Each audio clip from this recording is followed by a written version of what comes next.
Let's begin. Here we go! Hi, everybody! Start the insanity. You are not worried, are you? Me? No. Well, we're waiting.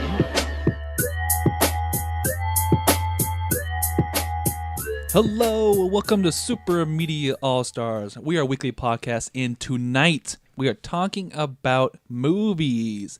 I'm your host, John Harris, and tonight I am joined by three other All-Stars. First one being Jake Boston. Black Panther soundtrack, I gave a 4 out of 5. Will the movie hold up, be better, worse? Who knows? Find out. Brent Harris. All right. Okay, now, ladies.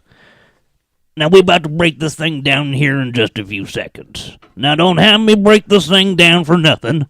I want to see y'all on your baddest behaviors. Lend me some sugar. I am your neighbor. Here we go. Take it. First time Super Media All-Stars guest, Abby Boston. I feel so included. We got a great episode for you tonight. We're going to be going over the Black Panther review. It actually just came out last night. It is the Friday night after, and we're going to review our thoughts there. There's a lot of things in news we'll be covering. There's some trailer roundup we'll be going over. And then, as always, we're going to end with some Brent Harris trivia. But before we dive into things, guys, how we doing? Doing all right. We're recording a lot later than what we normally do. It's like a late night podcast. Mhm. After After dark. hours. Aw. You guys, anything good lately since we talked, phase 1 about a week ago? Oh, yeah. I have watched half of Altered Carbon. Oh, yeah, you were talking about this. Oh, my God. Is it really good? Oh, it's so good. Okay. I heard the first few episodes are really slow, but does it actually get going, or is it, you think it's good from the start? I think it's good from the get-go. It's amazing. Okay. It's so much like Blade Runner. Oh, really? It's futuristic, and it's like a murder mystery type thing. And it has the guy from Suicide Squad. Yeah, he's the lead commander guy that has so much beef with Will Smith. Scott Eastwood?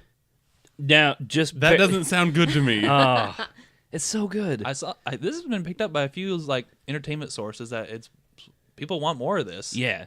Like, I'm already halfway through, and I'm already sad because I know the rest of it's going to continue to be good, hopefully. Yeah. And then I have to wait a long time for another season, probably. So you're halfway through this first season, you said? Yeah. This is another $100 million show, though. I'm surprised they didn't hype this over Cloverfield Paradox. Have you guys seen that yet? No. Okay, just keep on not seeing it because it's horrible. I've had Yes. time. You know what's weird? I looked at the reviews on that on Netflix, and they're good. They shouldn't be. They Yeah. definitely should be. The Adam Sandler movies get good reviews, too. I was going to say, do you Yeah. trust Netflix ratings? No, they took away the star system for a reason. Now it's just thumbs up, thumbs down. But yeah. Oh, my God. It's so good. Ooh, Netflix sci-fi. Another episode of Black Mirror down the drain. Oh, which one did you guys watch? So good. It's the one with the artificial robot with 4 legs that my is God. chasing Oh, people. Oh, the yeah. noir one? That's Yeah, the one the one in episode black I've and seen white. from this Yeah. season I've watched. It's good, and it's crazy because there's something like that a university built, like a robot that does a lot of this shit. Like, it doesn't go as fast, but it can open up doors, and I think that's what it was pulling from, the inspiration for the episode. it's crazy. I have one more movie to talk about. Yeah, what's that? Trying to watch all the Oscar nominated movies. I saw Call Me by Your Name. When you told me that, I didn't know which one that was.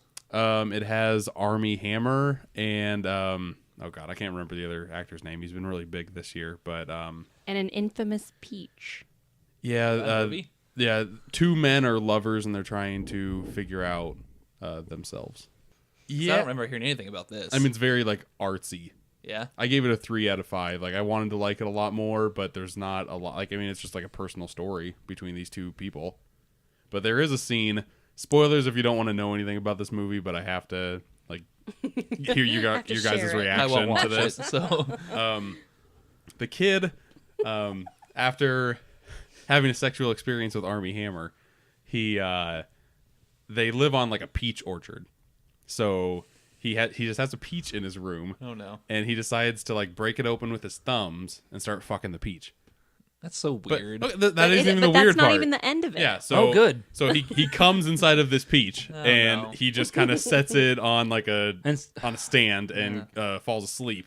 Then Armie Hammer comes back and just immediately starts going down on him. And he's like, "Ooh, this tastes sweet. What'd you do?" and the kid is super embarrassed and everything. So Army is looking around and he sees the peach. He's like, "Oh, you sneaky devil!" And then he grabs the peach, and the kid's like, "Oh no, don't! You're embarrassing me. I don't like this. I know you're just trying to do stuff for me, but it's not working."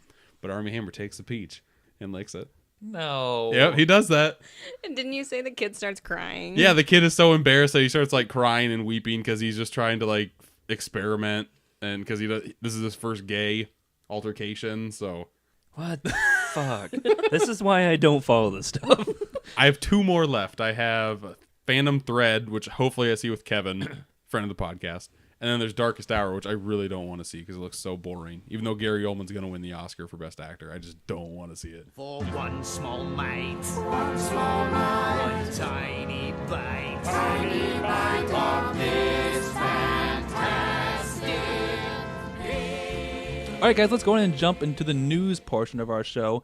And there's a few things we're going to go over, and there's some trailers we'll go over as well. But the first one being, the most recent article came out from our source, IGN. Back in 1998, Sony had the opportunity to own all movie rights to all Marvel characters. According to the story, a young executive was tasked to gain the Spider-Man rights, and he was actually offered all Marvel characters, but they just wanted Spider-Man back in the day. So this just kind of prompts the question. First of all, Marvel must have been at an all-time low, because I remember Marvel almost went bankrupt at one point. I think they just went out of bankruptcy and they were trying to find any way to make more money. Yeah, and they were willing to sell off a lot of their characters for movie rights. Yeah. And I'm actually, just because I enjoy most of the MCU, I'm glad now in today's future world, Sony didn't get all the rights to these characters, because based off what we experienced with Sony so far, I would argue the original Spider-Man trilogy was good, but that doesn't necessarily mean that they could do that with all characters. No, they had a good 5-year span with 1 and 2, and then every other Spider-Man movie has pretty much sucked. Yeah, other than Homecoming. Yeah, which I think of as a deal with Marvel Studios. Sure. Right. Yeah.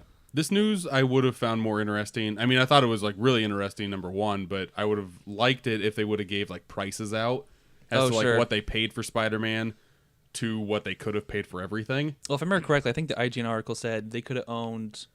Marvel was willing to sell most of their characters for a total lump sum of $25 million. Oh my god. Yeah. Jesus. So what, they only pay 2 for Spider-Man?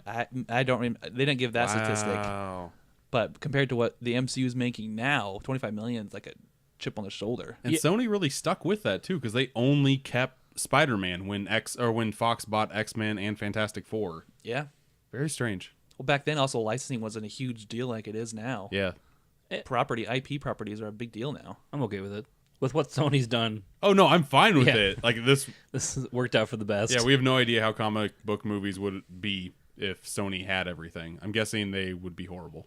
Our next news article comes from a Star Wars story, and that is Paul Inglis, art director of Blade Runner 2049, my favorite movie of 2017, Yeah, we get it, John. supposedly enlisted for Star Wars 9. And I wrote this in here because some of his most popular movies that he's art directed were Prometheus, Skyfall, Children of Men, one of the Mission Impossibles, I didn't write down which one, and then some of the first season of Game of Thrones, which have some excellent art direction, and obviously Blade Runner was beautiful. Mm-hmm.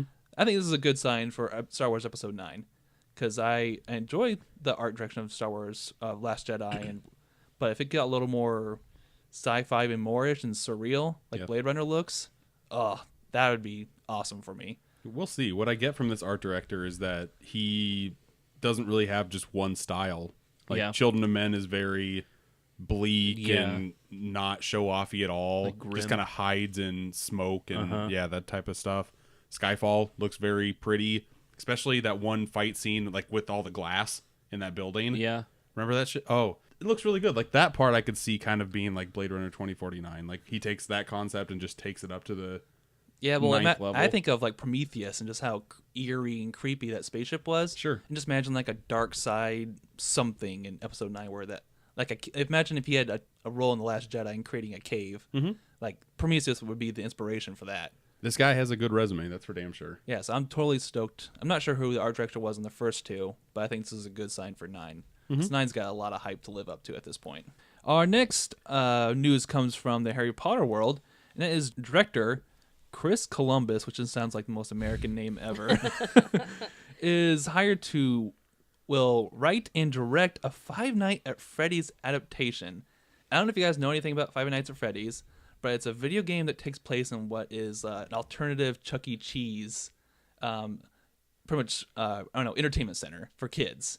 But the animatronics come alive, and eventually you play a security guard in the game, and they try to kill you. And it's supposedly really creepy, and kids love this game series. Do they still? It's like one of the most popular stream/watch. Yeah, like I knew it was like a couple of years ago, but they didn't come out with a new game last year, like at all. Like I feel like they've already missed the boat if they wanted to make a movie about this. I can't think of a movie that's done this before. My thing with Christopher Columbus is that he directed the Harry Potter movies. He directed the first. It's just Chris Columbus. It's just Christopher Chris. Columbus. It's not the American. I'm guessing his frontier. first name is Christopher. He just wants to be called Chris Columbus, just so he's not. Yeah, but yeah, he directed the first two Harry Potter movies, like the most childish Harry Potter movies there are. Yeah, that's true. He also directed Home Alone. Which is also very odd. Yeah, I just don't see this guy directing a horror movie. So are you thinking that this is going to be a campy This horror probably movie? Yeah, this probably won't be rated R. It'll probably be rated PG or like light PG-13. If they were smart, they would keep it PG-13 because this was a kid's game. Yeah, but not really. Like a lot of kids played it, but it wasn't really a kid's game. But Blumhouse has done some excellent scary movies recently, and They have. I would trust the studio not to make a turd out of this franchise. I can also see them just being so stupid with jump scares because that's all that game is. Five Nights at Freddy's. Oh, I just know. jump Heck scare yes, it city. is. So stupid. I've But- watched gameplay of it, and I feel like a loser. I'm amazed. I have never seen anything for this game. It's legitimately like it's got the gameplay I've watched has some creepy noises. Like Oh wow! like the laugh that little bear makes. It's just like weird, and I could totally see it being creepy. And the game plays upon darkness. Okay, so the game. You are like this control operator, and you have all the security cameras, and you're just trying to make sure that nothing goes wrong in this Chuck E. Cheese like place. But then something does go wrong, and you have to just kind of like go from camera to camera. And guess what? Sometimes when you go to a different camera, jump scare. Well, it's like I feel like it's a little bit more intense than that. Like you have to worry about your battery power and Yeah, like you doors do. locking behind you, and like you've got to turn off this security camera for a little bit because you're going to run out of power, and if you run out of power, all your doors are going to come open, and it leads them right to you. Right. This just seems like the Angry Birds movie or the Ratchet and Clank movie. Like it came 5 years too late. There's a Ratchet and Clank movie. It sure was, and I love Ratchet and Clank, and If that they- movie was not good. If they just take the core concept of the game and maybe do something more with it than maybe staying too loyal to the franchise, I'd be okay with that. You could definitely get away with pulling off a scary animatronic. I would argue for that. And Weren't you the one- honestly, I think it could be scary because the whole, like, the premise of the game is that these animatronics then try to make you, the security guard, another animatronic. So they, like, shove you into these costumes. I Yeah. feel like that part That could could be be really cool Yeah. if they do it right. Isn't this like your nightmare, John? Like you hate doll movies, like horror doll movies. That's what this is, except they're a little bigger. I don't know. If it appeals to kids, I find it interesting. It's a good sign that if this does come to full fruition, it could make for a good scary movie. I can see this working, but they have to like make a really good movie in order for me to even care to watch it. I trust Blumhouse, especially with the recent films they've done, to do a good job. All right, let's jump into our next section. That is going to be the trailer roundup. There's only 3 trailers I wrote down this today, and we're just going to go over them very quickly. First one being The Incredibles 2 got a new trailer after some teasers. And what do you guys think of this one? Can't wait for this movie. Yeah, it looks like it's on par with the first one. The only thing I noticed in the trailer that I thought might take back from the movie is the fact that he seems to be a dad the whole time. Yeah. Which there seems to be a lot of like cool baby and dad jokes in there. Mm-hmm. But I feel like it's gonna hopefully not encompass everything. When I saw this, I was afraid that they're just switching the premise a little bit from the first movie when he was gone all the time doing adventures, but now it's the wife. Is that too similar? Or Yeah. hopefully there's a new twist like Brent is wanting outside of this formula. That's like Pixar sequelitis, though. That's what they usually do. And that's what makes me nervous. They just swap it a little bit, but then it like at the end it switches it back to where it was at like the end of the first movie. Yeah, That's what Pixar does. and it's weird that after all this time has passed, they're keeping the kids the same age, which I get it. It's Well, just, yeah, this takes place like exactly after the first movie ends, because the first movie ends with them like fighting a bad that mole minor- man guy. yeah. Yeah. No, do you think kids respond to this movie? That's a good question. I have no idea. You think this movie is geared more towards us who are in our more youthful days and really like The Incredibles? I think it's like most animated movies these days, whereas the kids enjoy it because it's just fun for them, and then it's fun for the parents too because they make jokes. And a lot of times, kids laugh because parents are laughing. They don't really know what they're laughing about. They're just laughing because everyone else is. Mm-hmm. So, Well, plus kids and superheroes is always going to be like peanut butter and jelly. So right. That's true. Yeah. All right, the next one is kind of a low radar film, but we had just watched the trailer before this. It's not even a bip on the radar. Yeah, there's no radar's not picking this one up. So it's off the radar, and that is the I Feel Pretty trailer. And I feel like this movie is gonna get more hype, but to give this, if you haven't seen the trailer, go watch it. Basically, it's another Amy Schumer movie, and I think it's gonna play along her comedic material that she's gone over before. Mm-hmm. But Jake, you worded it best with kind of the plot here. Well, it's not 100%, but it kind of is just like a reverse Shallow Hal. Which, if you remember Shallow Hal from the 90s? Yeah, with Jack Black and Gwyneth Paltrow. Yeah, he saw Gwyneth Paltrow for as she is on the inside. Jack Black can only see how people look on the inside and not their like outer exterior look. And this time, Amy Schumer appears to have hurt her head, and she sees herself as she thinks she wants to be seen. She's seen herself more attractively than it actually is. Yeah. Brett looks offended. I find the premise interesting, and I think there's a lot of opportunity for comedy we hear, which this movie is going to be about comedy. And probably some feel-good moments. Another thing I wanted to ask is the Amy Schumer hype train over? Because she was pretty big like a year or two ago. Yeah, but then Snatched happened. Yeah. Didn't that just crash it? Yeah, that movie was not good. Nobody went to see it. Got horrible honestly, reviews. Like, watching this trailer, it reminded me so much of Trainwreck. Yeah? Yeah, well, there's that one whole dance scene. Like, it just reminded me of the end of Trainwreck, where like she's dancing for the guy to like prove that like I actually love you. Like, come back to me. Yeah. I did get that vibe too, but it makes me wonder if if it's playing too much upon her old material. Unless that works. I mean, it worked for Trainwreck. I mean, and it could pull people back. It could be what she needs after a movie like Snatch. Mm-hmm. Again, it's like the world that we're living in now, where people are all insecure about how they look. I feel like it's going to be a way to like get women to like get behind it and be like, yes, I'm pretty. Especially when it's called I Feel Pretty. Yeah. That's right in the title. Mm-hmm. Yeah. No, like there are some movies that just gaggles of women go to in groups and be like, yeah, let's do this. Like whether it be 50 Shades or Girls Trip or anything like that. I could see this kind of being something like that if it's a good movie. Why are you staring directly at me while you say that? Because I think you went to all 50 Shade movies even though you hate all of them. Did you watch the newest one? Really crappy acting. Yes, I did. And it's just crappy acting. What's the newest movie? What's the newest one that just came out called? 50 Shades Freed. Yeah.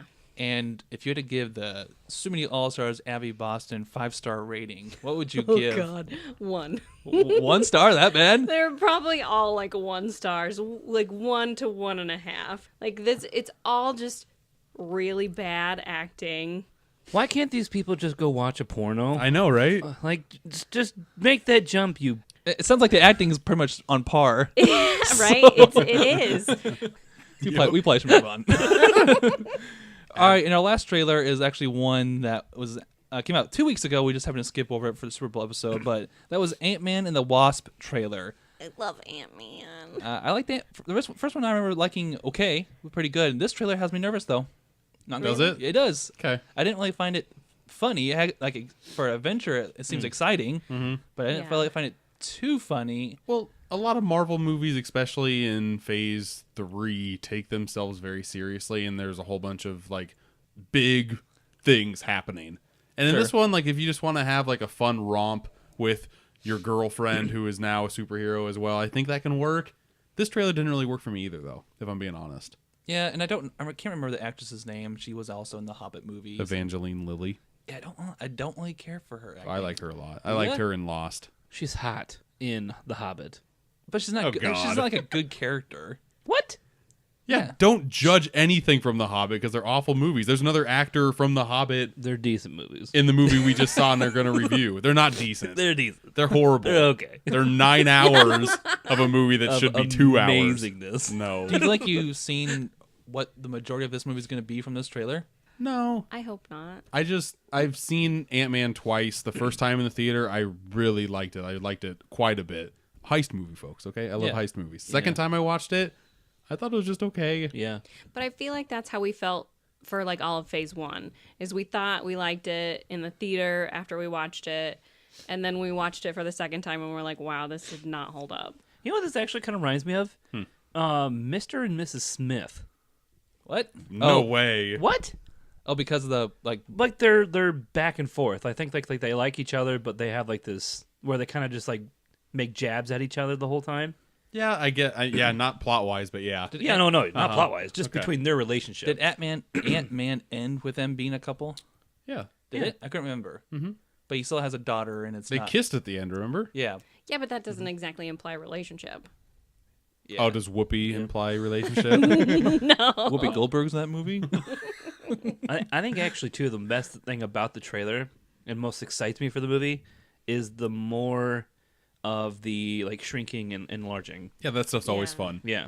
I will say though, first movie had Thomas the Tank Engine. Yeah, that was pure Awesome. comedy gold. This one is trying to like do that again with the Pez dispenser. No. Didn't like that. I No. thought that was forced. No, I lost it when it's like he's like Yeah. freaking out because the train's coming Yeah. and it just flops over. Because that part's hilarious. Yeah, that's great. Yeah. This Pez dispenser did nothing. I'm like, oh, you're trying too hard, Marvel. But this Yeah. is also our first trailer for this, right? Yep. So there's still time for it to gain some more ground or some more hype. So I did like how he shrunk the building into like a suitcase Yeah. and then he just rolled it away. But my brain was trying to think like, how does that actually work? And do you bolt everything down in the building before you shrink it so everything doesn't like spill when you lean the building Does that 90 mean there's degrees? a giant You're handle on thinking top? too hard. Why is there I a bunch am. of liquid in the? All right, there's No. liquid everywhere. No, I mean just like desks and chairs and everything. But Like then if you think about that, you have to think about the plumbing. Do Yeah. the exactly, how does that even work? the electric. Yeah, don't egg me on. There's no windows. You just poop out the side. I will say I like the title Ant-Man and the Wasp. Sounds like so much like a comic, and I'm excited for that title. So If it's pulpy, I'll like that a lot. yeah, we'll see how that I'm goes. hoping. I am T'Challa.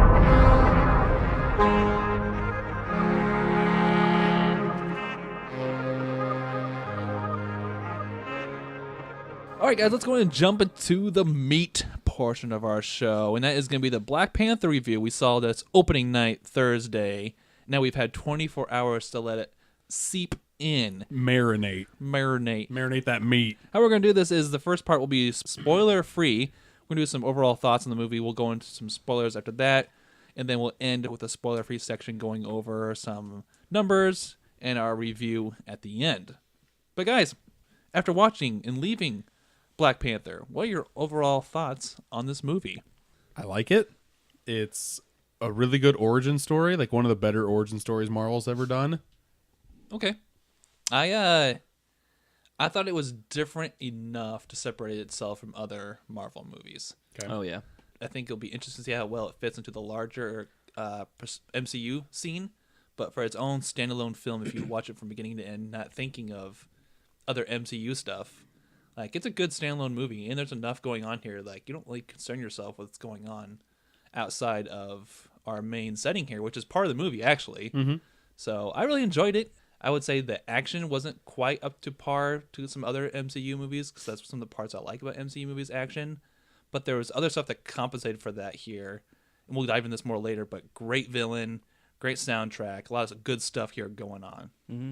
Yeah, you can pretty much just take an average MCU skeleton and then slap it on, based in Africa with tribes that fight, but they're all like technologically advanced. That's Yeah. pretty much this movie. I think In that setting. I think I'm being more strict on this movie just because we've been watching every single Marvel movie. Yeah. And there's a lot of things that they do very similarly, Yeah. and they just make a Marvel movie. It's not a bad thing. They do what they do well. They just don't really take a lot of risks. We'll They get- just kind of play in their own sandbox. We'll get into the spoiler later, but I'm going to tell you right now, I disagree with putting a Marvel skeleton on this. Really? I think I would too.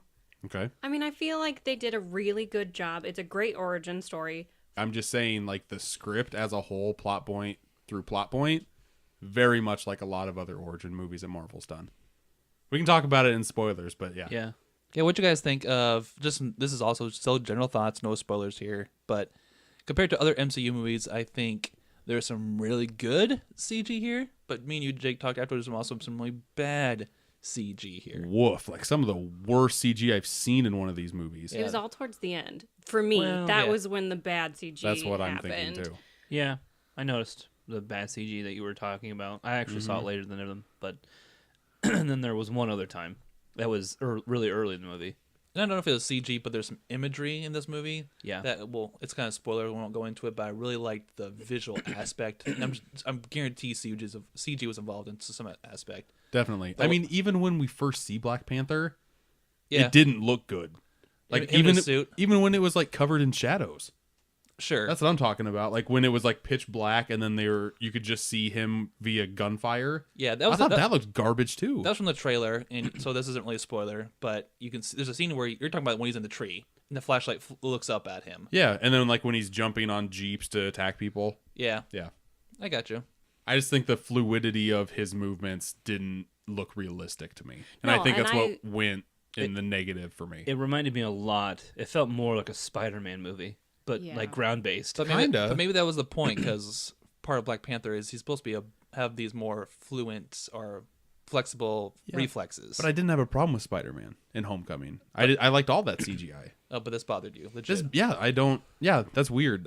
They do have very similar movements. But for being an all-black outfit, you think that, in my mind, as far as technical abilities, you'd think it'd be easier to translate with CGI. Yeah. Because there's less what you're working with as far as colors and textures. And I will say I liked his suit.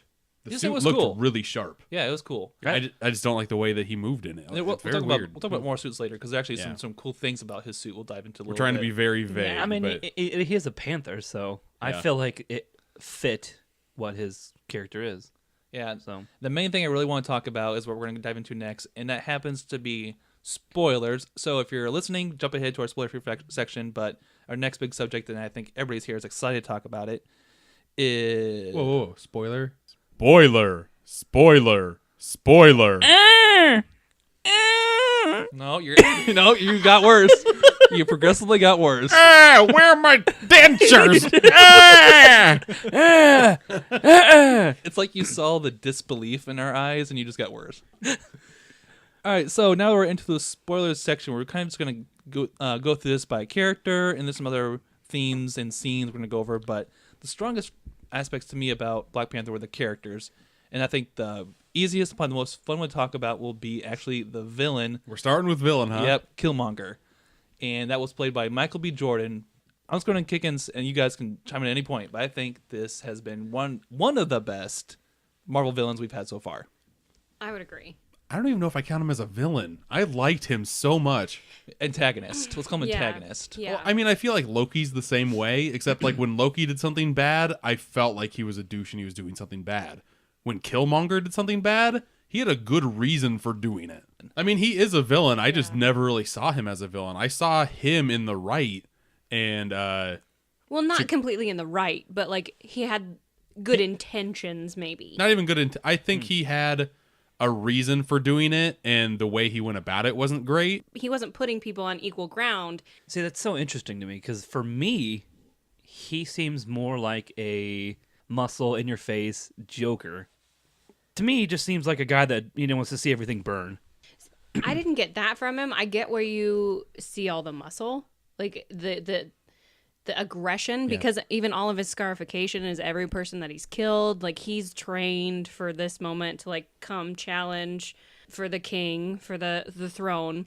Like I get the aggression and the muscle that you see, but I don't see it as like he's looking to watch the world burn. I think he wants to see Wakanda burn.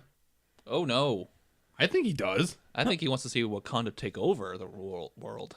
And make the whole world Wakanda. Yeah, but it's not like he actually cares about the Wakandas he'd potentially lose. No, he doesn't care at all. No. Right. Yeah. Watch the world burn. But he does want to be king. Like he Yeah, but he wants to be king of the world. Yeah. right. Yeah.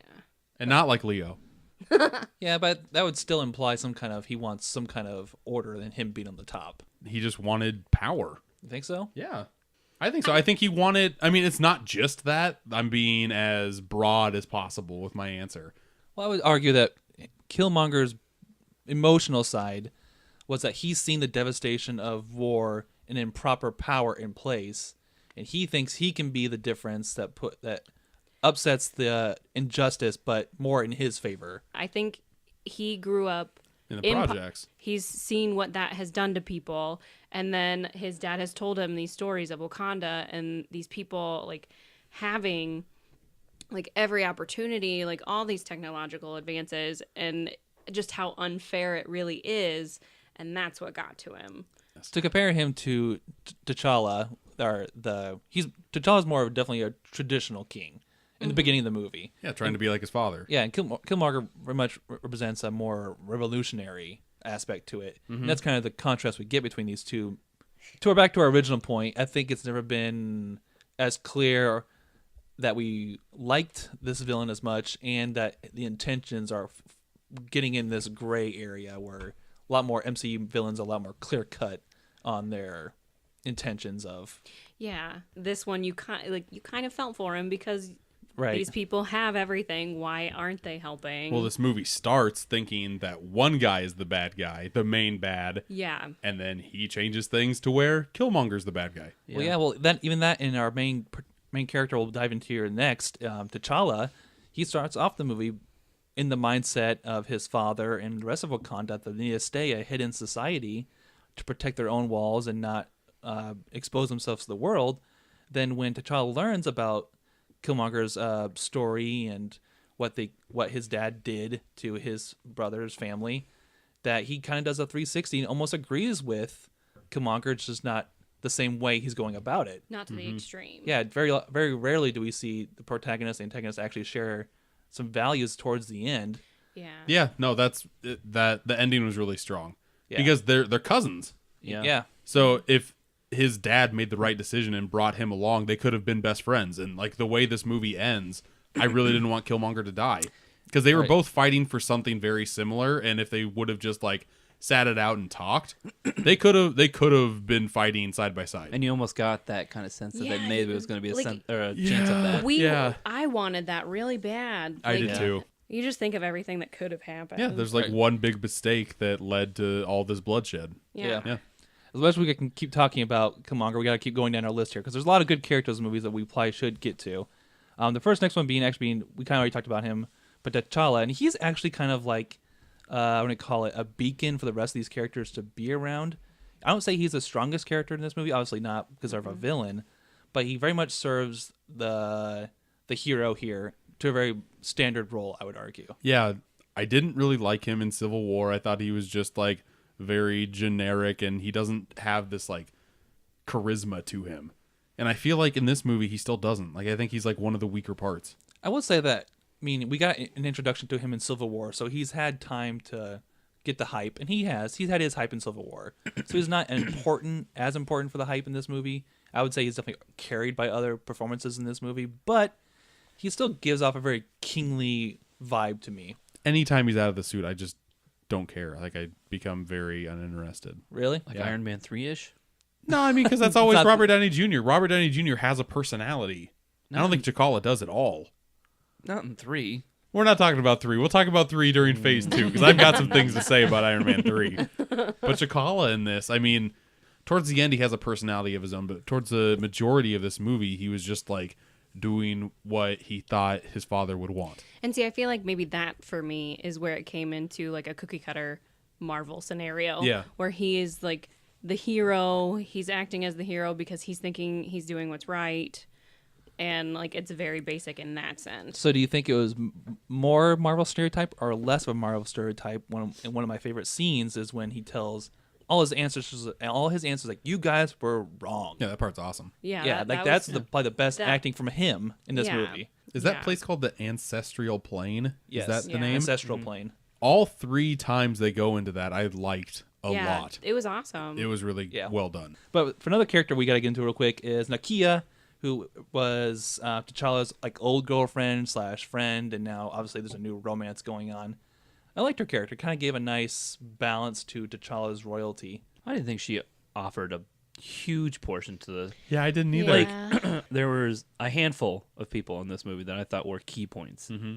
We'll get into them. To go with, I thought she was okay, but I thought like she was just as bland as Chadwick Boseman for me. Like a scene with both of them together the first time they meet, when Chadwick Boseman's supposed to freeze and just like have this like stare that he's still in love with her. Like I didn't get anything from that. Yeah. Like the look that he gave just did nothing. Honestly, like I would have just been perfectly okay with just her not in this film at all. Like just take her out of the film. I like a love it. I mean, the love interest works part. I think. Man, There's one character I don't think needs to be in this movie at all. I think she plays her part. Like she has a point in this movie. I would say so too. Mm-hmm. I don't know. To me, it just felt like two dots that need to be connected, but they did a better job than some of the other stuff that they connect. Sure. I can see that. Yeah. Let's keep going down our list here. The next character is Okoye. I loved her. She was awesome. She was She's amazing. Freaking, Yeah. She's one of the characters where I was like, I want to know more about this chick. Yeah. And I want her as much screen time as possible. They didn't go into it much, but she's supposed to be like some kind of elite agents of the Wakanda. Like, Yeah, they got into that a little bit. So they're women, and they are sworn to protect their king. their kingdom. Sure. Yeah. The movie they're called like I think Dora Maji. yeah. Yeah. And they're supposed to be like their, what do you call it? Imperial Guard. Imperial Guard, Brent's terms for Star Wars. But to that point, they're actually used properly to make look like they know what they're doing as far as fighting and action, and they were used a lot. Yeah, can we talk about a similarity here? Yeah. Between this and Wonder Woman, and how the Dora Milaje, how they are way better than the Amazons in Wonder Woman. Like when the Amazons were fighting in that movie, Yeah. I just didn't care. No, and this it was- looked all wire foo and shit. This was like Women Fighters meets 300. This looked awesome. These were warriors. Yeah. Like they meant business. yeah. Well, that's one of the points I want to make is compared to other MCU movies, like our main character T'Challa always has like a posse with him / his guard, which makes for a great dynamic on screen. It Yeah. just adds more character to this movie because he always has somebody around him, and these characters happen to be very dominant characters.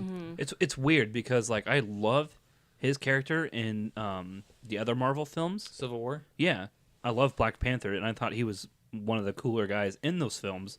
But now you put him in his setting, and then his posse is cooler kind of than him. Well, Yeah. in the Infinity War trailer, they show a big battle scene in Wakanda. I think that's going to be so cool now with all of these warriors. It's Yeah. going to like be even better than I thought it looked in the trailer. Now that we've seen like the context to these I think warriors, it's going to be cool. and just because they're connected, I'm going to go ahead and talk Okoye with character Wakabi. He represents like a different tribe, and he didn't have a huge role in this movie, but his role was good enough to help spark this conflict. Yeah. And it was just so interesting, this relationship with his wife, who is this badass warrior, and he's like a warrior of his own tribe. And they have this romance. It's not really shown on screen, but we know they're married. Yeah. Yeah. And it makes for one of the most, I think, awkward but awesome scenes at the end of this movie. Yes. That was really neat. Yeah. I think he has a lot of interesting relationships in this movie. I think this is one of the more intriguing characters. When Wakabi and T'Challa talk to each other at first when they're trying to get Claw, they're both like, oh, you just got to kill him and bring his body back. Yeah. And then when that doesn't happen, Wakabi is so mad and so disappointed in T'Challa Like that completely he turns loses on him. loses all respect for him. So when Killmonger comes to town, he's like, oh man, this guy means business. He Well, 'cause brought Claw's yeah. body back. Right. So- He's like, I did what he couldn't do. Yeah, and that's so when make he me king. that's when he totally flips. He's like, yeah, no, I'm with this guy. See, but I love his character, but I also hate his character because with their relationship, like what guy would like instantly turn on his king like That's that? kind of what I was feeling. Because the rest of them are like, because like with Michonne's character, she's like, yeah, I completely agree with you. I want to run away with you, but I'm dedicated to my job. Yeah, but that's Yeah. what Loyalty. she is. Like, she is dedicated to protect the king, no matter who it is or if she even likes him or not. Like, he's part of a totally different tribe. True, but I know, but that meant that the whole beginning of the film makes it seem like they're Well, like he backs him at the beginning, but then it's just, oh well, you messed up. You didn't catch this guy that we haven't caught for but just 30 like- years. Yeah, he backs him because he has good faith with the other king. Like, 4 out of the 5 tribes that were there were one for the longest time. Yeah, I know, but and technically he didn't do anything wrong because by ritual Killmonger did become king legitimately if T'Challa had stayed dead. No, I know it's not that far. It's not that far. It's not that far. It's not that part. It's where at the end where they're like, "Hey, this ritual isn't over," but he's like, "All right, screw it, let's go. I'm gonna go fight the king," even though the ritual's not over yet because he's not dead and he didn't yield, and he just throws that all down the drain. Sure. I would have been way more happy if he's like, "No, I'm could standing down. You guys got to fight this out." Yeah. I could see a consequence coming from that in a sequel, if we get a sequel, which I think we will. Plus, okay, so he throws that all down the drain because the ritual. He's respecting the ritual, but then he doesn't respect the ritual. At the end, yeah. Yeah, and then all of his men die, or half of them die, and then he's like, "Oh, you know what? My wife said no. I'm done. Sorry, guys. This is it for me." I get that, but at the same time, I feel like he kind of realized like she's fighting for Wakanda, not for He's revenge. a man. He's almost. I'm gonna stop you right there. He's a man, and his ego got in the way. And then the wife came, or the boo came. I don't know if they're married or not. And they're like, "Don't you know you're doing something stupid?" And then he's like, "Yeah, I'm doing something stupid." See, that's just bad writing to me. No, see, I guess I took it more as like he's realizing that she's fighting for a higher purpose than he was. So that was when he's like, okay, yeah, I'm doing something stupid. Yeah, but how many men do you have to lose just to throw? I don't know. That's not really fleshed out in the consequences. So hopefully a loose thread. So we got to keep moving on though. Our next character is Martin Freeman as Everett K. Ross. He is returning from, I think it was the Winter Soldier or Civil War movie. Civil War. So he's returning in his role here. He's just kind of there. Yeah, this is the character that didn't need to be in this movie, in my opinion. It's okay for him to be in the casino scene, but anything after that, he did not need to be taken back to Wakanda. I feel like they just threw him being a fighter pilot in so he could have something to do in the last battle. Yeah, but I think what they should have done, in my opinion, was made him have like an understanding at the end of the movie. I thought it was more of him like giving, as far as characters go, something we could relate to as far as, oh, he's experiencing Wakanda for the first time like we are. Which is what happens with Jane when she gets taken to Asgard. Like, they do this shit all the time. Another Marvel trope. It's one of those things where they need to connect the dot. Yeah. And it's this more elaborate connecting, but it's still like, what? I actually agree with Brent. If there had been more of a revelation for him, like, I'm going to leave. I won't say anything about Wakanda, but if you guys want to, go ahead. But then it doesn't matter because at the mid-credit scene, they decide to spread their knowledge anyway. So he didn't need to be in here. Yeah, that's true. true. 5 minutes in the casino. That's all he needed. Yeah, if they hadn't done that, I would have liked if he had died. Yeah, like after the interrogation scene, like shot in the spine and just died. No. I Wakanda. I like him dying in Wakanda, like trying to make sure that their research doesn't get out. Oh, gotcha. So like where that thing's blowing the window out, if he died there, like risking his own life to make sure that doesn't get out. I can see that. Fun fact in this movie, Bilbo Baggins and Andy Serkis. Is it Schmeagol? Yeah. Schmeagol, my precious fuck. I'm not a Lord of the Rings And you guy, can I'm see sorry. some They're of in the the same movie, when they yeah. have the interrogation, like some of it comes out and like, this is amazing. It was pretty fun. I'm excited for this next character, and that is Letitia Wright as Shuri, which is T'Challa's sister, and I actually really liked her in this movie. She was like my favorite character. She was definitely my new favorite character. Yeah, Awesome. she was. First of all, first thing that always comes up in my mind when I think this character now is those awesome Panther guns. Yeah, Like, that's Oh, cool. God. Yeah, those were sweet. That's cool. So it completely reminded me of like the Hulk hands. To be Yeah, it did. completely honest. Yeah, a little bit. Except in like weapon It form. looks like the Mauler mitts in God of War, except Yeah, guns. it definitely Right? is. Panther. Yeah. She's pretty much the M in this universe, like M from James Bond. Isn't it Q? It's more Q. It's Q. my opinion. Sorry, Yeah. letters. Yeah. Oh man, I don't The know. gadget guru. It matters. It does. I'm I horrible. thought more Alfred. Yeah, that too. Basically these support characters who have all these fancy gadgets. Yeah. But her intelligence and the way she talks about her technology is a lot more suave compared to these other guys. Mm-hmm. I just want to see her in Avengers, like helping out Tony Stark in his lab at some point. Yeah. Right. I feel like that can be Right. really fun. Yeah. I thought it was interesting about her is that she kind of had like a newer age view to Wakanda, which her brother doesn't. Her brother is more traditional. Mm-hmm. And I almost thought for a second there that her and Killmonger might have share some similarities. Sure. Because he represented a younger generation of Wakanda and was kind of more new school. Yeah. And she was too. But they ended up mean, obviously she's gonna side with her brother, but like she was more for pushing Wakanda's abilities and technology and growing, but just in a different, smarter sense. Yeah. She had the biggest laughs in this movie for me. Yeah, which I'm interested to see how well that translates over time because Marvel humor just does not. Yeah, last. it really doesn't. Yeah. And can I say that some of her her costumes were just completely badass. Yeah, they like were. I loved the one where it was like the teeth coming, like Yeah. she had that jaw and there was teeth. Oh, it was. She just looked so freaking cool. And that final battle, she had like a cool dot sequence across Yeah. her Yeah. face. Like that was cool. And her outfits were actually particularly different compared to the more traditional robes the other women were wearing in this movie, which kind of made it for a cool contrast. I mean, a lot of these outfits I really like, just the way they like combined African culture and everything, and even like Killmonger with all the dots on him for every person that he's The killed. scarification, It's so fucking cool. Yeah. All right, we're gonna go real quick. Some other characters. Winston Duke was very much the Mountain Tribe. Sure. King. Yeah. Oh, that guy. Yeah, I liked him He was a cool. lot. Yeah. He was awesome. It was Yeah. very interesting to me because you kind of get the sense that that tribe is going to always be in the film the Bad Tribe. bad tribe. When they first fought to see who would become king, when he lost, I totally thought there was going to be some type of like tomfoolery. Like he would try to like either steal the juice or throw him off the cliff or anything. I honestly thought he was going to throw him off the cliff. Yeah. No, he was noble with defeat and went back. Kinda so I'm same- like, oh, okay, I like this guy. He's not that bad of a guy. So when they go back for help, Right. and he's just really good. I liked him. You kind of expect the same thing again Yeah. when they're walking up the cliff. Yeah. Yeah. Threw me just a little bit off every time they went. Oh, yeah. Like it's their battle chant, and I get it. Uh-huh. It just kept throwing me off during the movie. Oh yeah, this character is based off another character in Black Panther called Man Ape.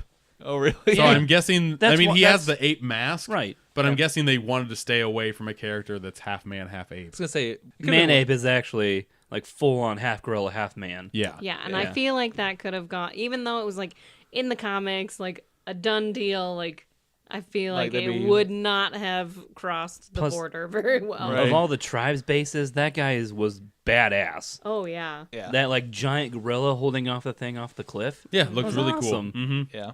All right, real quick with these next few characters, we got Angela Bassett as Ramonda, the Queen T'Challa's mother and wife of the original Black Panther. Uh-huh. Very short in this film, but her scenes, she's very dominant. She has very cool outfits, what I remember from her. Yeah. And she's not in it a whole lot. Well, Angela Bassett is always a presence. Yeah. Yeah. Like she can hold her own in any scene she's in. She was just another, not a bad actress, but No. just another filler. definitely not. She did more than Renee Russo in Thor, like the mom of Thor. Oh, yeah. Forrest Whitaker was as Zuri, which is kind of the father's friend. He's like some kind of henchman Yeah. guy. Yeah. Yeah. And I actually Side- yeah. really like this character and his little backstory. Yeah, that I they did have too. for it. Yeah. Yeah. Honestly, I thought like Forrest Whitaker in this was gonna be like completely awful. I'm like, this is Well, the that's- one person that's gonna throw this movie out the window. That He was the worst part in Rogue One. I didn't Yeah. like him at all. That's his unfortunate undoing is he always gets put in kind of bad parts, but No, I thought I was gonna say every role he gets put in underneath Disney, he dies. Oh, Well, that's true. That yeah, too. that too. Yeah. He dies in Rogue One. He's Yeah. gonna die in Black And Panther. didn't we learn that it was like his literal son who played The younger version. the younger of him version in the of flashback. him in the flashback? Oh, that's Oh, really? Yep. Yeah. That's cool. We watched a video on it when we got done. Well, it makes sense because they do like once you watch the flashback again in the later part of the movie, like you Even can see the- the resemblance. Even Yeah. the Yeah. eye thing. Yeah. They Mhm. both have the sure. Did you like the scene where he intervenes in the Killmonger T'Challa Yeah. Yeah. throne fight? Did I you? did. Yeah. Yeah. Okay. Yeah, I thought that was probably his break most. I mean, his death meant nothing because it still didn't give T'Challa the strength to win. He still No, lost. but he may have been beaten to death or like beheaded rather than thrown off the waterfall. Yeah. So And then our last character we're going to talk about real quick is Andy Serkis. We already kind of a little bit talked about him, but I haven't talked about him enough. yeah, No. He's awesome in this movie. Holy Yeah. shit. that's Is like he? the villains. What? Yeah, what are you talking I'm about? hang on, just I'm gonna stab you. Just- No, hang let's argue right now. I'm not arguing. I'm just saying. I just thought compared to Civil War, his character got so much more absurd. Not necessarily bad, but a lot more crazy. No, see, it wasn't this crazy. it in wasn't Civil War. It was Ultron. Ultron, Yeah, yes. but in Ultron, I didn't like his character. He was very laid back compared to this character. Yeah, in Ultron, I thought he was just a run-of-the-mill generic villain, This one, he's like batshit crazy. and he's awesome. Yeah, it's I know. amazing. I Yeah. It's so good. where he's like, "I made it rain." Yeah. I thought that was hilarious. Or that, like, he's like, let me give you my SoundCloud link. That was hilarious. I loved that so much. That's so odd. Uh-huh. Well, that and, like, what do you guys think of his, I guess it's from the comics, but his arm cannon. Yeah. Yeah. I liked it. It looks so Yeah. weird on or on screen, though. See, I thought, compared to other CGI in this movie, I thought his arm looked fine. Really? That was not a nitpick for me. Yeah, I didn't really care. I mean, it was Yeah. clearly like, prosthetic. No, when you have like Killmonger and Black Panther like fighting when they're floating and it looks like Matrixy bullshit. Yeah. Yeah. That's what I have a problem with. Like an arm changing into a gun, it looked all right enough.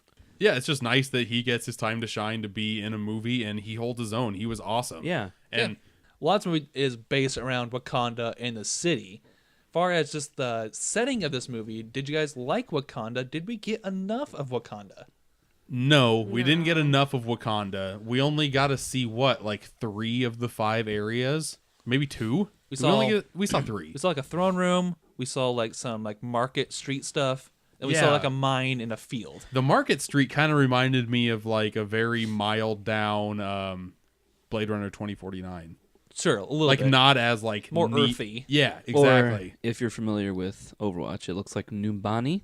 I'm not. Okay. I just thought like Wakanda in general, there's these awesome skyscrapers, all these futuristic tech, but the most we see of that is either in a little bit in the mine, or in the military, or in the throne room. We Yeah. never actually get to see human or the population in that area. Yeah. I'm okay with it.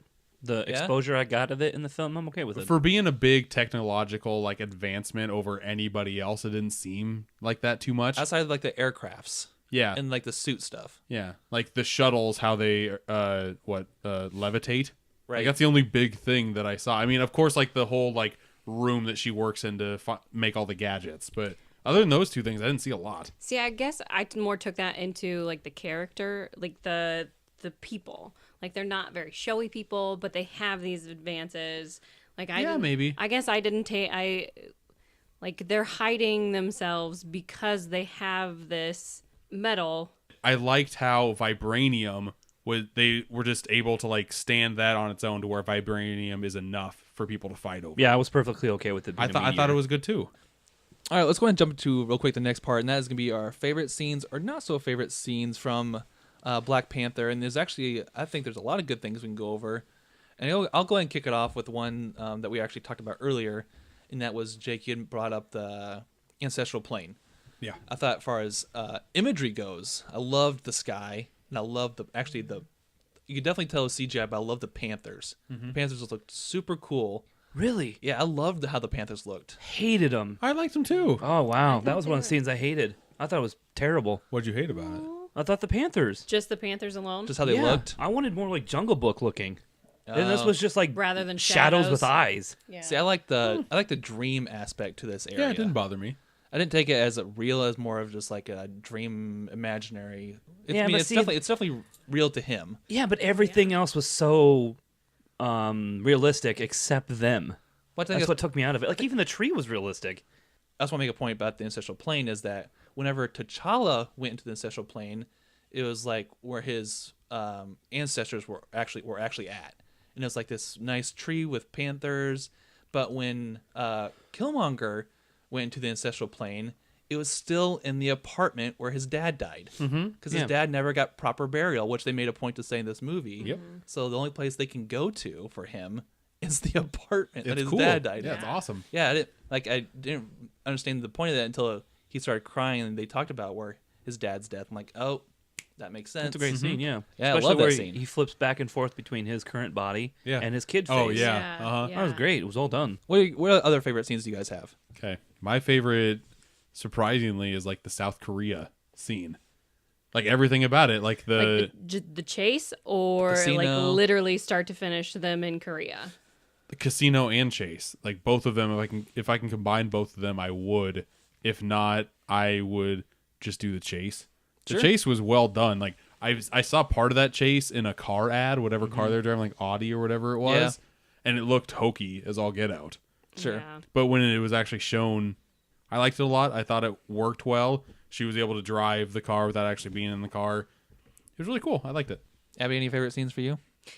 Would be the ancestral plane scenes, Yeah. honestly. Mine was with all of the, like we were talking about earlier, the women in their, like his, like Imperial Guards, essentially. Yeah. Just the amount of detail that went into, like, obviously, because there's no doubt in your mind that they have the utmost respect and will do anything for their leader.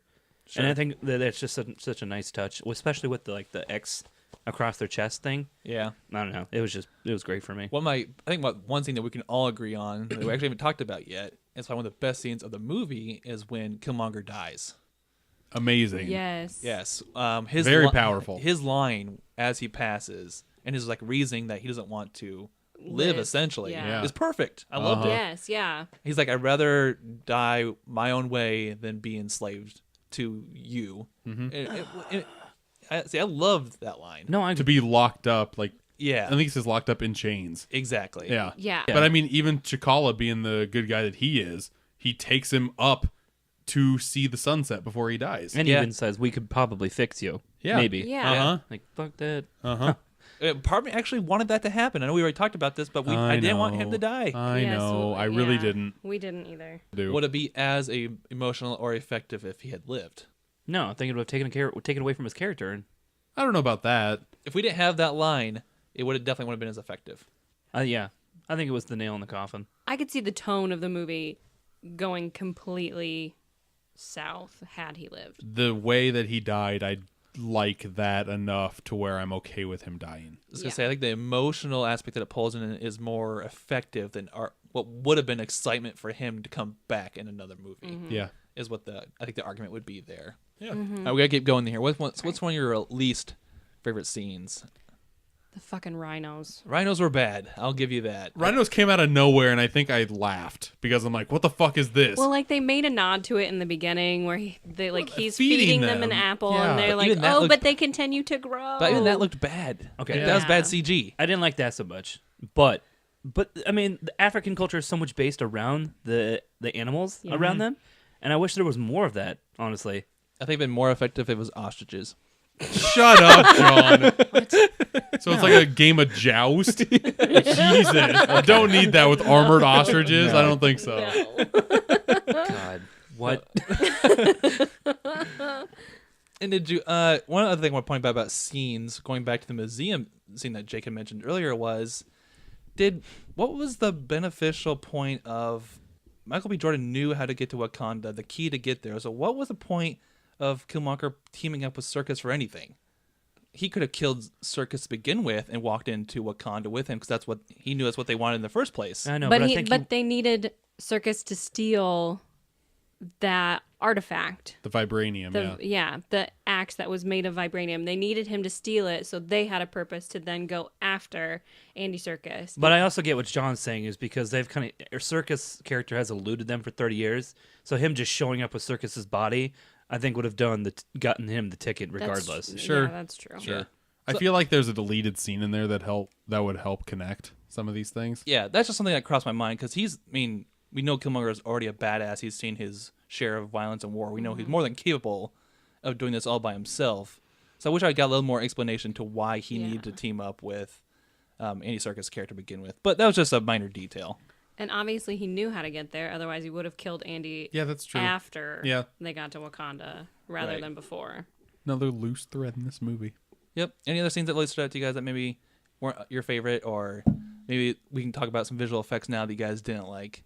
It was kind of a slow burn in the beginning, a Yeah. little bit. Yeah. I would say my least favorite scene is the final fight, like with them on the train track. Yeah, actually in the mine. Yeah, because like he just had a cool move to where like he threw the knife up and it magically hit him, and of course they needed to be on the track, so their vibranium suits weren't really working at 100%. Yeah. Right. There's two CGI points too, where it's the mountain guy. It's like they're in his like thing, and he's like, everyone get out so I can talk to this guy's leader. The background, the mountains look bad, and then also in the final scene where they're focusing on he's dying, and he like pulls a sword out. The like outside of the cave looks bad.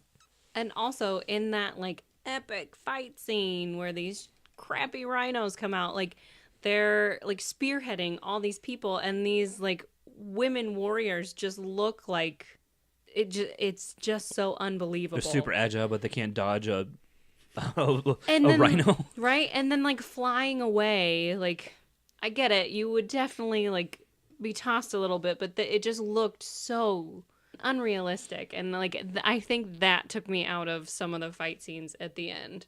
Yeah. And then real quick, we're just gonna go through like we just said, we enjoyed most of the visuals. CGI was bad and good in some parts, and we always need to make a point that when we did hear the Kendrick Lamar soundtrack come in, it came in at very good parts and it had some good music there.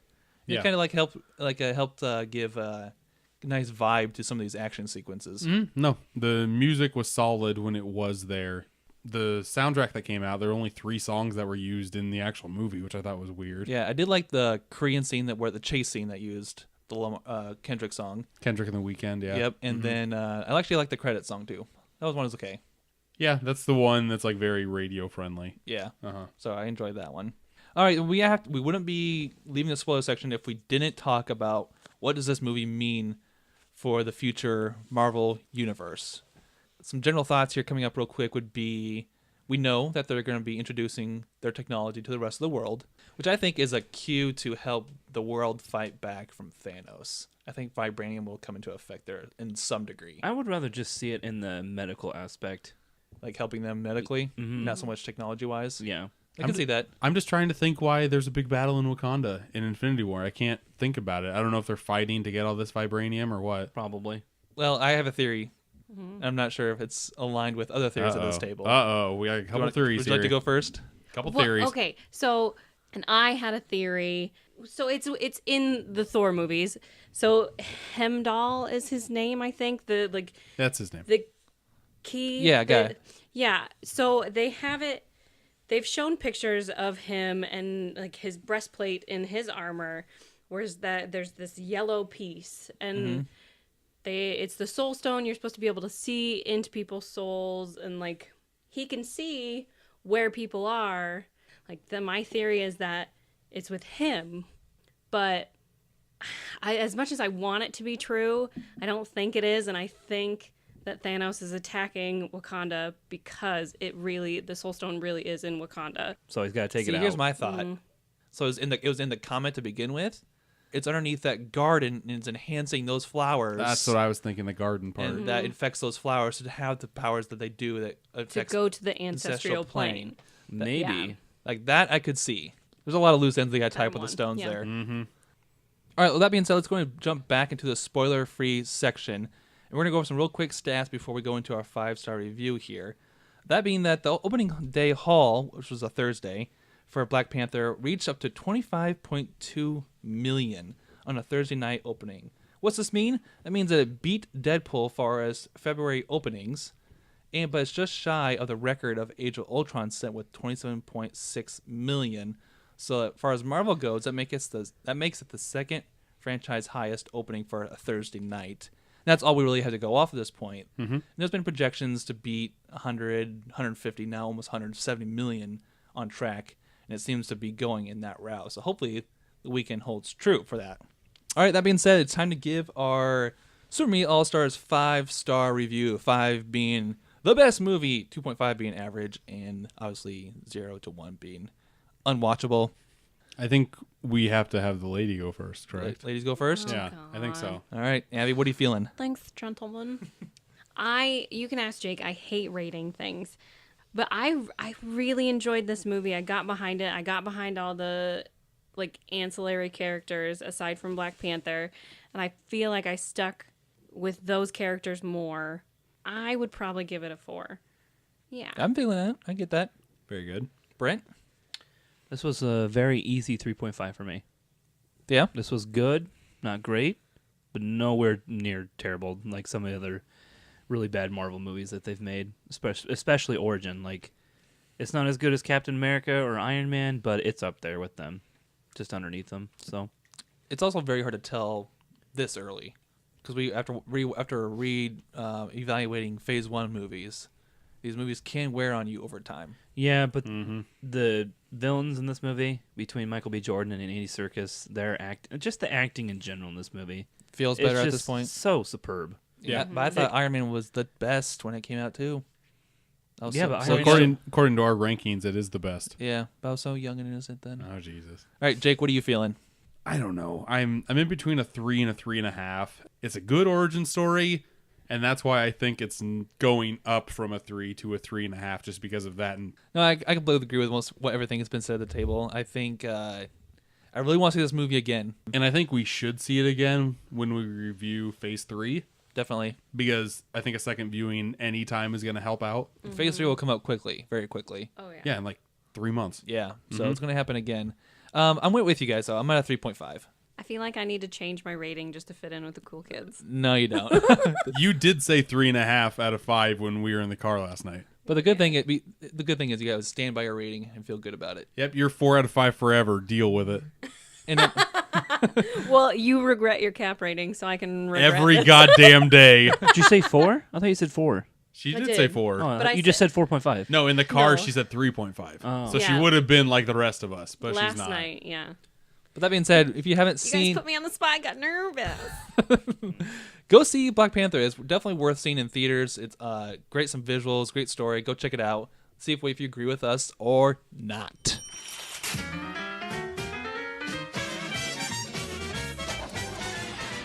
That being said, it is time to jump into the trivia portion of our show. Brent is back in the trivia hot seat with a different twist on trivia. He's stewing up those trivia questions because he's the Yes. trivia wizard. Thanks for that intro. He's got his hat on. It's pointy. So I originally thought it'd only be you two, but we added Abby, so it's going to work out great. The help of multiplechoicetrivia.com, I came up with some trivia questions here. That's a plug if I ever heard one. Oh, God. Don't plug that ever. Well, I got to give credit where it's credit's due. So, all right. So I have 15 questions here, and so we're gonna knock through these, and you guys are gonna work collaboratively to answer these. All right. Are we ready? Let's do this. Yep. In this film's story, America is plagued by crime and overcrowded prisons, so citizens are allowed to act out their murderous The impulses Purge. for 12 hours once a year. The Purge. The Purge. Scream, The Purge, The Devil's Rejects, and Hostel. The Purge. Correct. Ding, ding, ding. Question 2. What was Dorothy's last name in Wizard of Oz? Was it A, Doll, B, Guild, C, Wolf, or D, Gale? I feel like Gale. I feel like Gale's an Gale. old I name. feel like it. Correct. Boom. Two for two, folks. Number 3. In what year was the first Friday the 13th released? 80. I was gonna say 1980. 1980, Yep. 1975, 1985, 80. 1990. 1980. Correct. 3 for 3. Nice. Number 4. In this Nicolas Cage movie, he can see 2 minutes into his future. Oh, knowing. This movie's awful. A. Next. Ooh, it might be B. next. Season of the Witch. Ooh, it might be next. C. Knowing. Nope, knowing. D. The Wicker Man. It might be next, but I want to say knowing because knowing was so bad. Knowing? Yeah. Incorrect. It is Is it next. next? Son of a bitch. Yes. They're both horrible. They're both horrible. All right. Question 5. This actress plays Rosalia Hale in the Twilight Saga. Is it A. Nikki Reed, B. Anna Kendrick, C. Kristen Stewart, or D. Ashley Greene? I think this is all you, Abby. You've seen Twilight movies. Well, it's not Kristen No, Stewart. I haven't. Um, Anna Kendrick. yeah, it's it's not not- Anna Kendrick. What's So the it's- character's So name if you again? kick those two out, it leaves A. Nikki Reed and D. Ashley Greene. What's the character's name? Rosalia or Rosalie Hale? Sorry, Rosalie Hale. I feel like Ashley Green feels like more a Hollywood name. I Sure. go for it. I mean, don't I'm care. guessing all 4 of these people are in Twilight. Oh, sure. Ashley Alright. Greene? Yep. Incorrect. It is Nikki Reed. Oh, Sorry. 3 for 2. Yeah, 50-50. Oh, God. All right, number 6. Which movie starts with a police officer and his daughter touring the White House? Is it A, White House Down, B, Air Force One, C, Olympus Has Fallen, or D, Independence Day? You saw one of them. I saw Olympus is down, but I don't remember it. Olympus You Olympus just is- mixed both of those. Olympus Has Fallen Oh. or White House Down. Let's go Olympus. Well, I was wrong last time, though. Olympus Has Fallen. Incorrect. White House Down. Bitch! Number 3 and 3, folks. Number 7. What vehicle did the Jawas drive in Star Wars? What was the name of it? Is it A, Sansgrave, a B, a land sweeper or land speeder, a C, ATST, or D, a sandcrawler? Sandcrawler. I know nothing I'm about going Star with Wars, John. Sandcrawler. John. Sandcrawler. Correct. Hey, 4 and 3 here, folks. All right. What is Dim Mak? Is it a brand name for the glasses used in Men in Black? Is it a famous ship flown by the Klingon race? Is it the sacred mood of the Tanaka clan? Or D, a Belgian term for drinking a boot of beer? Seems like Klingon, Yeah, Star Trek. I feel Klingon. Yeah. Incorrect. It is C, the sacred mood of the Tanaka clan. 4 and 4, folks. What is the Tanaka clan? It is in Bloodsport. That's why I didn't fucking know that. No. I was Alright. gonna ask what it was, but I didn't want to be like It is that the one. sacred move of the Tanaka clan. That's how he proves himself. All right, number 9. In Sigourney Weaver's movie Alien in 1979, what is the name of their spacecraft? Is it A, the Argonaut, B, the Auriga, C, the Yutani, or D, the Nostromo? Isn't Nostromo? That sounds right. Yeah. Ding, ding, ding. Correct. Yes. 5 and 4, folks. Number 10. What 2013 horror movie was based on a true story featuring paranormal investigators Ed and Lorraine Conjuring. Warren? The Conjuring. It's assuming that Jake's right. That's Yeah, correct. right. Yes, it is correct. It is The Conjuring. 6 and 4, folks. 11. In the movie The Hunger Games, what weapon does Katniss specialize in? Is it A, Bow and arrow. Bow and arrow. bow and arrow? Yay. Yay, 12 and 4. 12. What was the name of Rodney Dangerfield's boat in Caddyshack? Was it Hole-in-One, Seafood, Shark Bait, or Gopher? I feel like shark I would bait. guess shark bait. It feels like very... Incorrect. It is called Seafood. Ah, dang it, Rodney. Yeah, I was going to guess Hole-in-One is my second guess. So we're so. 7 and 5 now. Number 13. What 2003 movie did Lawrence Fishburne star as Smoke? Was it Assault on Precinct 13, The Matrix Reloaded, Mystic River, or Biker Boys? Probably Biker Oh my Boys. god. Yeah, Biker Boy sounds like a good smoke. Sounds like smoke. Yeah. Ding, ding, ding. Okay. Biker Boys. Number 14. In Star Trek, the motion picture, which was back in the 70s, what was the alien phenomenon approaching Earth, destroying everything in its path? A, Vulcans. B, a meteor. 3, C, Voyager 6, or D, Klingons. I don't think it's Klingons. I don't know anything about... I'm going to guess A. What was A again? Vulcans. I'm going to guess... No, I No. don't know. No. Or B, a meteor, or C, Voyager 6. I've never seen I this don't movie. know. Let's do Meteor. Let's do Meteor. Feel safe. Meteor! Incorrect. Voyager 6. Oh, That was no. gonna be my next choice. 15 and final question. Which is not an an important... 13. So we're 7 and... Oh, You were keeping track of everything, John. We're 7 and 7 now. okay. Oh, my God. Number 15. So this is for the win. I guess. Maybe. Good luck. Which is not an important rule to remember for a Magua? A Magua? What? Magua. What's a Magua? It's a Mogwai. Mogwai? Magua, yeah. So Gremlin? Yeah.